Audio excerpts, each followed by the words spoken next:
Hey guys, welcome back. Today's video is going to be a demo review and wear test of the Anastasia Beverly Hills Stick Foundation.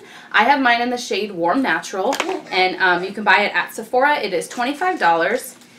The shade Warm Natural is described as, pulling up the medium skin with yellow undertones. I think it's an okay color match. I have it on right now, and let's go ahead and first get to the demo so that I can show you how it applies. I just used the Too Faced Hangover RX primer, and now I'm going to go ahead and start with the foundation. Again, this is in Warm Natural. I'm just going to do like one half of my face.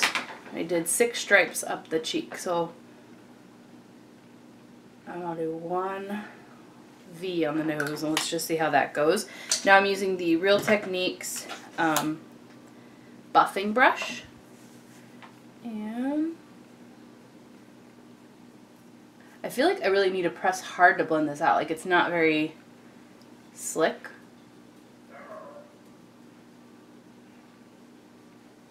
And it didn't have very good coverage either. Like, I feel like you can still see the stripes, and I'm holding the brush really close, not like on the handle, so I'm like really getting firm pressure here. And I feel like I'm not even blending very well.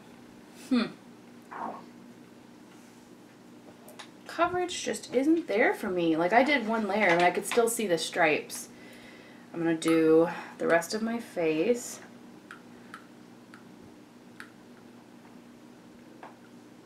I feel like I'll go through this foundation really fast because it doesn't seem to want to cover. So that was a second layer on that cheek.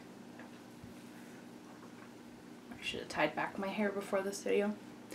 I tried to get it done early in the day after my shower so that I could wear the foundation for as long as possible for the wear test. So, alright, I'm not loving the coverage. I'm going to go ahead and zoom you in. I'll do the other side of my face. I'm doing a third pass on some areas as well to see if I can just get a little bit more coverage here.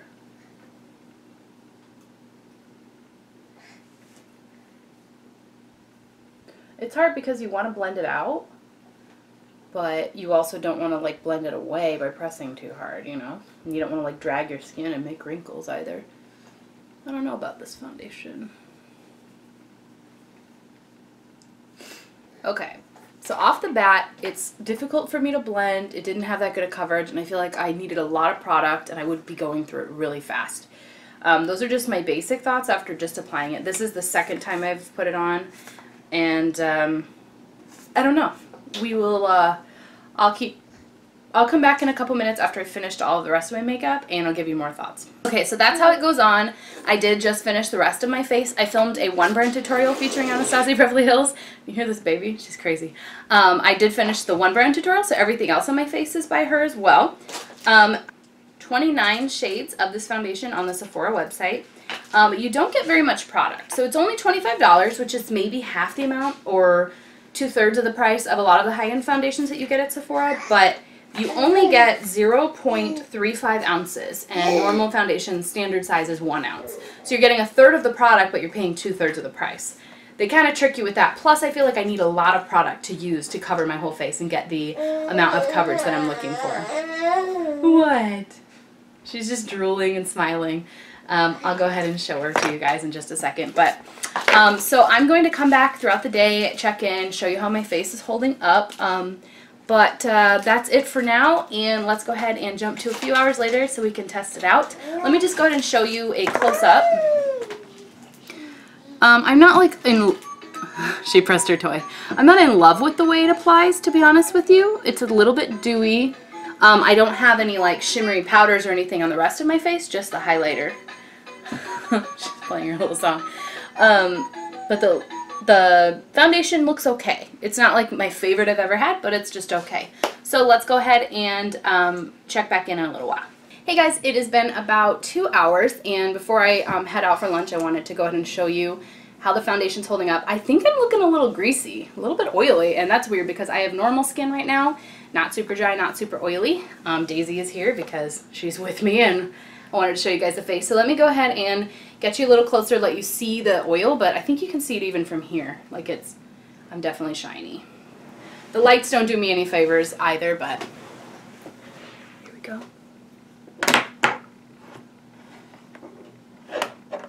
I mean, it still looks good, but I'm getting a little bit shiny. So if you have oily skin, you might not like it. That's just my first impression at 2 hours, so we'll go ahead and check back in a little while. So it's been about 5 hours, and I am officially oily looking. It kills me that I can't blot or touch up. I didn't apply powder all over my face, but I did kind of in the T-zone, and I'm oily. It's kind of cool. As someone who has had dry skin in the past, it's always kind of cool to see that you have oil on your skin, but I don't want to look oily either. So I feel like I'm going to go to dinner with my sister and her husband pretty soon, and my sister will be like, "You look oily." I'll be like, "Thank you." Just kidding. I don't know that this foundation is for people who have oily skin or even combination skin. Perhaps if you set it like crazy with a powder, but to me, if I have to set something so much with a powder, I might as well just use a more mattifying foundation and skip that step. I am someone who can skip setting my face, so why wouldn't I? I like the idea of a stick foundation. I love the on-the-go friendliness about it, but not sure I'm loving this actual one. So I will check in at least one more time before the end of the day, but I wanted to give you guys the 5-hour check-in. It does still have decent coverage. It looks almost like it did when I put it on. There are a couple places like right here where I was like blowing my nose where it might have rubbed off, but I won't blame the foundation on that. I'll blame it on myself. But for the most part, it looks okay. So I'll check in a little bit. Hey guys, it's been about 10 hours now, so this is the final check-in of the day. I would say around the 6-hour mark. I did not like the way this foundation looked. I already kind of didn't love the full coverageness that it was supposed to be full coverage by like the 4 or 5 hour mark, but by now you can completely see my acne through it. You can just, it's not working for me. It makes me look shiny. It's not full coverage enough. I like the packaging, but I think the price, if you got a full ounce, it would be $75. That's a lot of money. It'd be like $70. Too much for what I think I'm getting. Also, I don't think the staying power was that good. The color range is nice, but I don't think that I would purchase this again, and the only people I'd recommend it for are people with dry skin who don't need a lot of coverage. Then I think you would like this product. So that is it for my review on the foundation. I hope you enjoyed watching. Don't forget to subscribe if you haven't already, and I'll talk to you guys later. Bye.